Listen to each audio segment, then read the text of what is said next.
Thank you. Thank you all for participating. Maraming salamat na narito kayong lahat.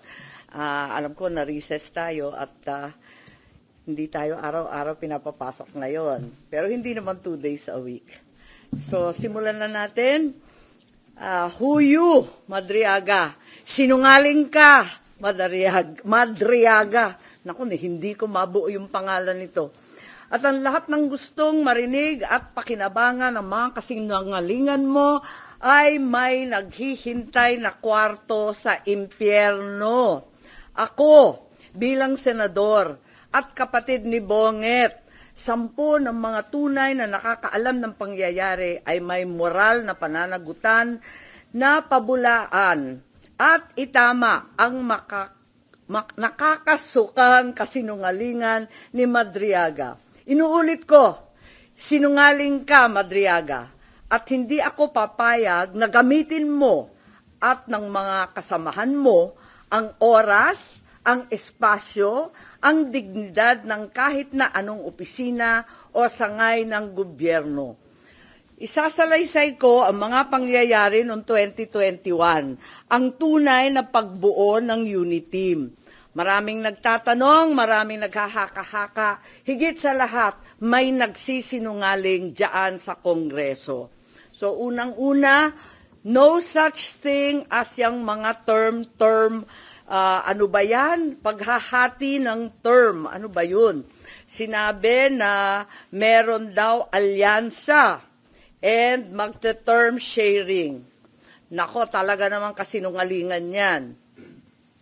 Okay, na next slide na tayo. Ang unang pagtitipon at pag-uusap tungkol sa Vice Presidency ay noong May 29, 2 days before the birthday of our VP then. Nag-lunch date kami sa Primus Bistro sa Davao. Naalala ko pa kasi bago eh. Tapos, first time na nag-usap ng matagal-tagal si Bongbong at si Inday Sara. Tapos nag-greet kami at syempre nagpahaging kami na kung maaari si Bongbong na ang maging VP ni Inday Sara. Kasi alam naman natin na mamayagpag sa lahat ng survey si VP noon, Mayor Inday siya, bilang presidential bet. Ika nga, walk-over sana. Kasi nakaupo pa yung tatay niya at napaka-popular niya mismo. Ngunit noong August 5, maaalala ninyo, sinabi ng PDP Laban, ine-endorso si Bongo and Rodrigo Duterte as VP. Yun ang official statement. Pero ang walang hiyang Madriaga na yan, ang sabi a few months before November 21, nakumbinsi ni Bongbong si PRRD na si Inday ang maging VP sa kanya. Hindi ko talaga maintindihan ang pinagsasabi niyan. Maliwanag na ang PDP may sariling lakad, may sariling mga kandidato, hinding-hindi si Bongbong. Nag-umpisa kami mag-usap-usap sa isang GC noong September 7. Nag-uusap na kami, pero nag-decide ako, mag-GC na tayo. At sa awa ng Diyos, kahapon, sa yamot ko, sa inis ko, dyan sa sinungaling na yan, na hanap ko ang aking lumang cellphone, andito.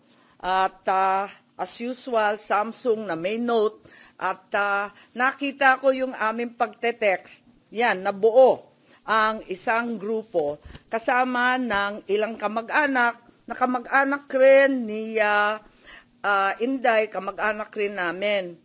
Makikita nyo, September 8, dineklara na Go Duterte na ang standard bearer. Walang Bongbong, walang Sara.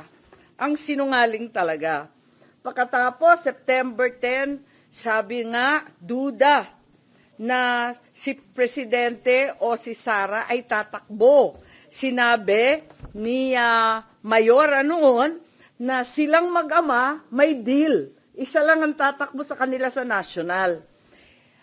Hindi ko maintindihan ang mga claim nitong taong ito.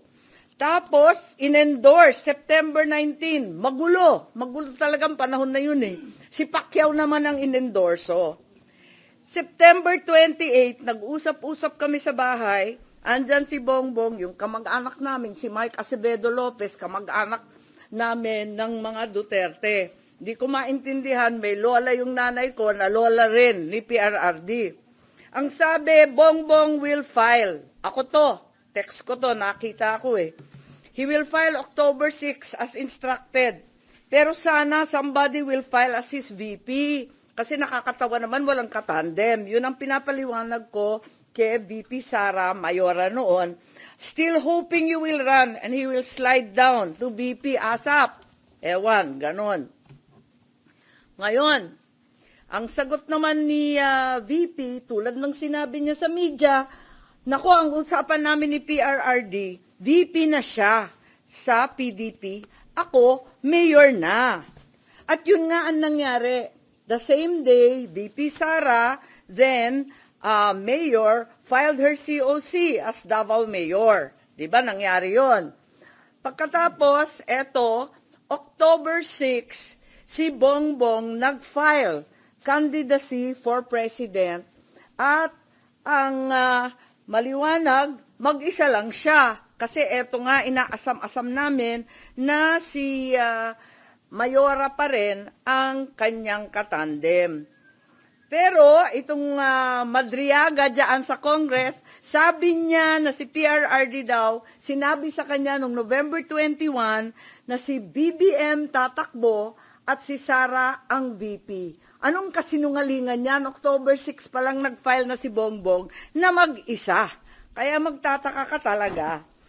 Maalala po ninyo na nung pagkatapos nun, ayan na yung kay Bato. Maalala ninyo, bigla ang pinatakbo si Bato at para siyang seat warmer lang. At ang inaakala ng tao, si Bongo at saka si Presidente Duterte ang kanyang VP. Huwag nilang ginugulo ang kwento. Talaga naman, maliwanag to. Hindi ko maalala ito. Pagkat hindi ako sang-ayon. Ang nangyari sa October, pag-file ni Bongbong, pinatawag siya ng PDP sa palasyo. Yun ang totoo. Hindi yung sinasabi ni Madriaga na kaming magkapatid, pumunta kay PRRD para mag-term sharing deal. Walang ganon, walang alam si PRRD, kasi nungalingan yun. Ang nangyari, nung nag-file si Bongbong, tinanong siya ni PRRD, tatakbo ka ba? Tapos sabi niya, oo, nag-file na po. Nandun yung PDP, si Alcusi, si Bongo, si Medialdea yata. Wala ako Kasi ayokong pumunta si Bongbong, sabi ko sa kanya, hoy, wag kang pupunta dyan. Sabi niya, nakakahiya naman ang nagpapatawag sa Pangulo. Sabi ko, kukuyugin ka lang ng PDP, pipilitin kayo. Wag ka nang pumunta. Tapos, napakiusapan yata at pumunta siya nung una. Second time, pumunta rin siya. Pinatawag na naman siya kung talagang ayaw niya. Dalawa lang option. Manatili siyang presidente, pero ang kanyang vice president si Bongo, ang buong cabinet hawak ni Bongo. Parang ganun yung kwento. Di ko maalala kasi yun nga, hindi naman ako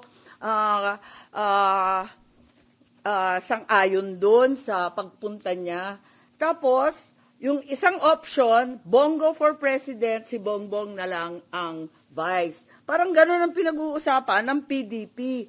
Si Presidente, tinatanong ko si Bongbong, anong sabi naman ni PRRD? Sabi niya, wala naman sinasabi masyado, sinabihan na lang akong good luck kung tatakbo ka. Parang gano'n. Sabi ko, umuo ka ba o hindi? Sabi niya, ano pang gagawin ko? Di umuo ka. Wala naman siyang imik. Later on, ang pagkasabi ng mga PDP, parang nagkasundo na daw sila ni Bongbong at na-onse raw sila. Pero wala ako doon. Kwinento lang ni Bongbong, pagkatapos ng meeting niya, pumunta sa bahay namin. Ngayon, tuloy-tuloy, pursigido pa rin ako na si VP Sara ang maging katandem ni Bongbong. Kinukulit ko siya. Tapos, nung bandang October 27, kasi nga nabalitaan, na pinapatawag ng PDP si Bongbong, nagtatanong, sure ka ba na aatras si BBM sa PDP talks? Ayan, andito sa telepono ko. Andyan, nakikita ba? Ayan. Oo nga, grabe sa media. Hindi ko naman iniinsulto yung PDP, pero tapos na yung mga salita-salitang ganyan. Tapos, ang sabi ni Mayora noon, duda ko, mahina akong Vice President. Sabi ko, mahina kang Vice President kasi gusto naming lahat President ka. Magpa-survey ka. Kaya, nahanap ko nga, andito pa, pinaprint ko ulit yung mga survey. Nagpagawa pa siya ng survey. Hirap na hirap nga kami magpa-survey pagkat, eto nga, talagang undas nun eh.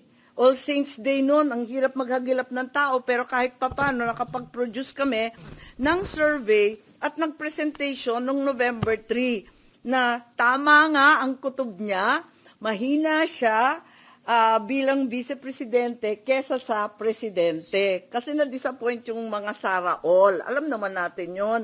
Pero sabi ko, malakas ka pa rin. Walang tatalo sa'yo. At yun, panay ang usap namin kung anong gagawin, kung anong dapat. At walang kinalaman to sa PDP at PRRD. May kanya-kanyang landas to eh. Talagang magulo nun eh. Makita ninyo, November 9, si Mayora nag-withdraw from the mayoralty race, Baste replaced her. So hindi ko alam yung mga November 21 ng Madriaga na yan. Pagkatapos noon, makita ninyo ang ating vice-presidente nag-resign sa Hugpong. Ayun, November 10 din yan. Tapos, noong November 11, sa isang kasal ng anak ni Senator Revilla, si Inday Sara sumali sa Lakas CMD para meron na siyang national party. Naghahanda na siya. Ayun. Pagkatapos niyan, nag-happy birthday na naman siya sa GC. Happy birthday, Senator Amy. Many, many happy returns. Tapos, tinatanong ako sa telepono, ano naman ang birthday wish mo? Sabi ko, birthday wish ko, same as last year, Inday for President. So, hanggang sa dulo talaga, pinagpipilitan namin na siya talaga. Ayun. Tapos, November 12, ang liwanag naman ng statement ng aking kapatid, no to possible term sharing. Kaya tumigil ang mga nagchichismis ng kalokohan. Bakit magti-term sharing? Pinipilit nga namin na yung buong term, ang pagiging Pangulo, para kay Inday. Makikihati pa siya. Saan naman kalokohan ng galing yon? This is not a good formula for stability. Tama yon. And the reason why 6 years is there is for the policies of government to continue. Ayan continue. And if we change government, magkakagulo. Ayan.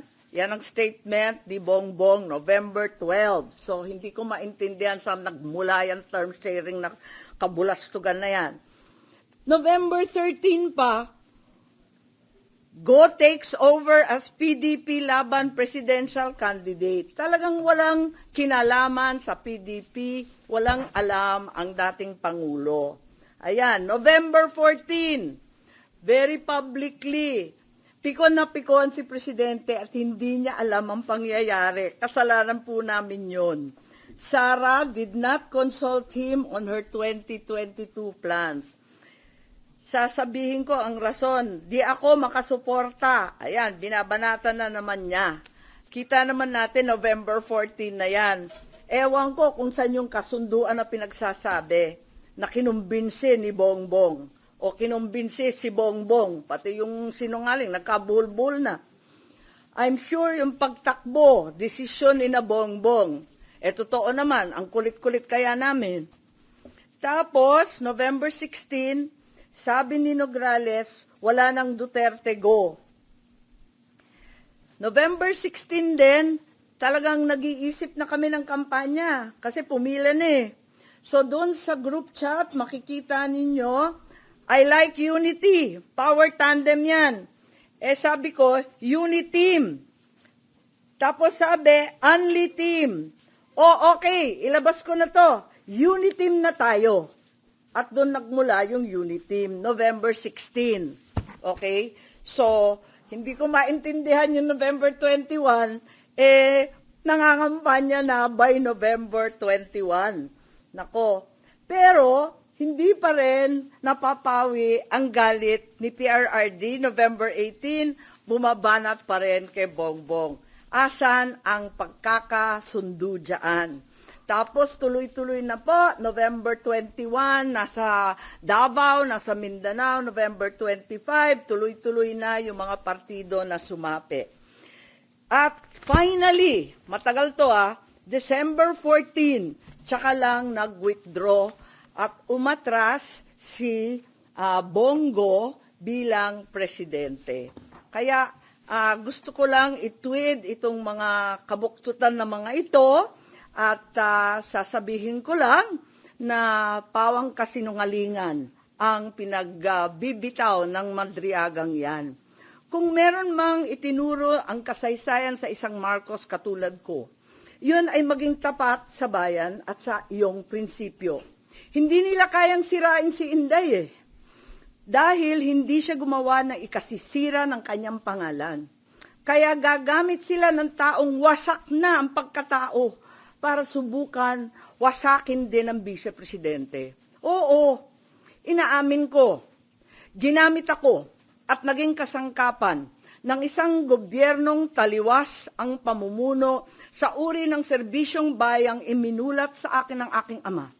Ito ang gobyernong nangako na pagpapatuloy ng nasimula ni PRRD, ni Presidente Rodrigo Roa Duterte. Ngunit naging simula ng pagbagsak ng ating bansa. Kahit kailan, hindi ko kinonsente at wala akong balak konsintihin ang kapatid ko. At kahit kailan, hindi rin naman ako tatahimik. Hindi ko hahayaang harap-harapan magsinungaling ang isang tao para matupad ang ambisyon ng iilan at tuluyang mailibing ang ating bayan. Sa korupsyon, sa kasakiman, sa walang saysay na pamumulitika, kahit ngayon sa harap ng malupit na krisis. Bongbong, Pangulong Marcos, alam mo ang katotohanan. Andun ka, magkasama tayo.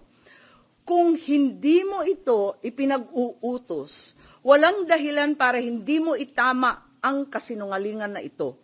Huwag mong konsintihin ang mga politikong ginagamit ang sinungaling na si Madriaga. Yun lang.